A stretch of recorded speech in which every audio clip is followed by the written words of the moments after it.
আমরা ঢাকা শহরের মধ্যে বসে পরিবেশ নিয়ে আলোচনা করছি, কিন্তু অনেক সময় মনে হয় ঢাকা শহরে যখন আমরা চলি, আপনারা সবাই যাতায়াত করেন বা থাকেন যারা, ঢাকা শহর আর পরিবেশ একে অপরের প্রতিদ্বন্দ্বী বা শত্রুর মতো মনে হয়। কারণ শুধুমাত্র বৃক্ষ না, এর বাইরেও ময়লা আবর্জনা থেকে শুরু করে আমরা প্রায়ই দেখি দূষণের ইন্ডেক্সে আমরা সবসময় একদম পেছন দিক থেকে এগিয়ে থাকি আর কি, পেছন দিক থেকে ফার্স্ট সেকেন্ড থাকি। এবং বায়ু দূষণের ক্ষেত্রেও একই অবস্থা। এবং এই শহরে আমার মনে হয় পৃথিবীর যেই শহরগুলোতে পরিবেশগত কারণে সবচেয়ে বেশি মানুষজন অসুস্থ হয়, বিভিন্ন ধরনের রোগে আক্রান্ত হয়, তার মধ্যে ঢাকা শহর প্রথম দ্বিতীয়র মধ্যে থাকার কথা।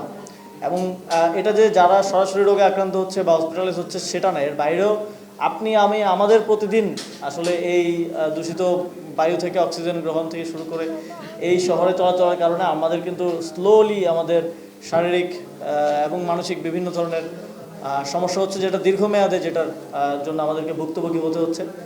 এটার দিকে বিশেষ নজর প্রয়োজন। কিন্তু আমরা দুঃখের সাথে বলতে হয় যে আমরা এখন সিটি কর্পোরেশনের প্রশাসকরা আছেন, তাদেরকে আমরা শুধু দেখি যে তারা বিভিন্ন জায়গায় যাচ্ছেন এবং বলছেন যে আমাদেরকে ভোট দিলে আমরা পরিবেশের জন্য এই করব ওই করব। তা আপনি তো ভাই এখন প্রশাসক হিসেবে বসে আছেন, আপনাকে ভোট দিলে করবেন, এখন করতে কি দোষ? এখন কি কেউ আপনাকে হাতটা ধরে রাখছে যে এখন কিছু করেন না?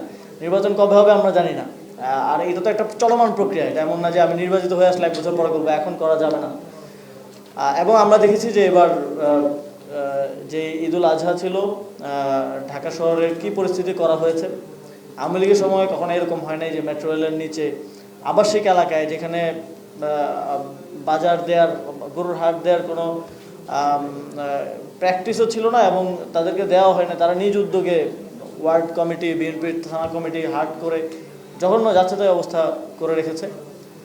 তো আমরা এই পরিবেশের চ্যালেঞ্জটাকে আরও খারাপের দিকে যাচ্ছে বলে দেখতে পাচ্ছি, কারণ এই সরকারের মধ্যে এটা নিয়ে মাথা ব্যথা আমরা আসলে সেভাবে দেখি নাই। আর বাংলাদেশের পরিবেশ মন্ত্রণালয়ে এখন একজন কর্পোরেট বিজনেসম্যান আছে, যার নিজস্ব অনেকগুলো প্রজেক্ট, অনেকগুলো ইন্ডাস্ট্রি সেট আপের জায়গায় এই পরিবেশ নিয়ে বিতর্ক আছে এবং সেগুলো কিন্তু বন্ধ হয়ে আছে। আপনারা জানেন কিনা যে কোর্টে আবেদন করে তার অনেকগুলো ইন্ডাস্ট্রি সেট আপ, যেখানে বনাঞ্চল ধ্বংস করে বা আমাদের বায়োডাইভার্সিটি ধ্বংস করে ইন্ডাস্ট্রি করার উদ্যোগ তিনি নিয়েছিলেন, সেগুলোকেও কোর্টের রায়ে বন্ধ করা অবস্থায় এখন আছে। তিনি আমাদের পরিবেশ মন্ত্রী। তো আমাদের পরিবেশের কী অবস্থা হবে আগামী 5 বছরে, এটা এখান থেকে অনুমান করা যায়। এবং সরকারের পলিসির মধ্যে এটা কোনো প্রায়োরিটির মধ্যে নাই। সরকার হয়তো কিছু গিমিক বা কিছু বক্তব্য, কিছু কর্মসূচি, 25 কোটি বৃক্ষরোপণ করবো, বাট একটা ওভারঅল প্ল্যানের মধ্যে কিন্তু পরিবেশকে আপনাকে ফেলতে হবে এবং দেখতে হবে। পরিবেশ এবং জলবায়ু এইটা আরও বড় পলিসিগত জায়গা থেকে, এবং এটা 5 বছরের না, এটা একটা লং টার্ম প্ল্যান অ্যান্ড এক্সিকিউশনের ব্যাপার আছে, মনোযোগের ব্যাপার আছে।